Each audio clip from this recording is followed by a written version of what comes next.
সুনামগঞ্জের হাওরে এবার কোনো প্রাকৃতিক দুর্যোগ ছাড়াই শতভাগ ধান কাটা সম্পন্ন হয়েছে। যদিও মাঝে মধ্যে বৃষ্টি হয়েছে, তবুও হাওরে থই থই পানির সেই চিরচেনা দৃশ্য এখনো দেখা যায়নি। সাধারণত এই সময়ে উজান থেকে পাহাড়ি ঢল ও ভারী বর্ষণের কারণে আগাম বন্যার আশঙ্কা থাকে, কিন্তু এবার এখনো তা দেখা যায়নি। তবুও সতর্কতামূলক ব্যবস্থা হিসেবে জেলা প্রশাসন ইতোমধ্যেই বন্যা প্রস্তুতি সভা করেছে। এই সংক্রান্ত তথ্য কিংবা নথি আছে কিনা সে খুঁজে দেখবে এবং আমাদের জানাবে, তখন আমরা আমাদের জানিয়ে দেব।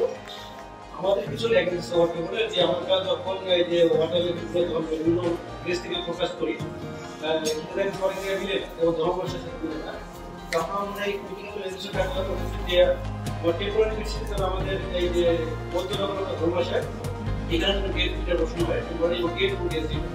তাহলে আমরা এই ব্যক্তিগত যে বোট আছে এগুলো যখন দিয়ে থাকে তাহলে যারা স্বেচ্ছাসেবী আছে তারা আসলে তথ্যগুলো জানলে তারা আর এই পোর্টাল মাধ্যমে তারা রিসিভ করতে পারে।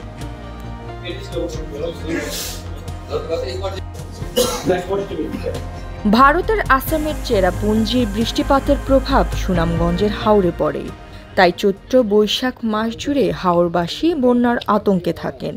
এবার যদিও বড় কোনো বন্যা হয়নি, তবে টানা ভারী বর্ষণের পূর্বাভাসের কারণে জেলা প্রশাসক ডক্টর মোহাম্মদ ইলিয়াস মিয়া চিকিৎসা সেবা, শুকনো খাবার, নৌকার ব্যবস্থা ও বজ্রপাত থেকে সুরক্ষার নির্দেশ দিয়েছেন।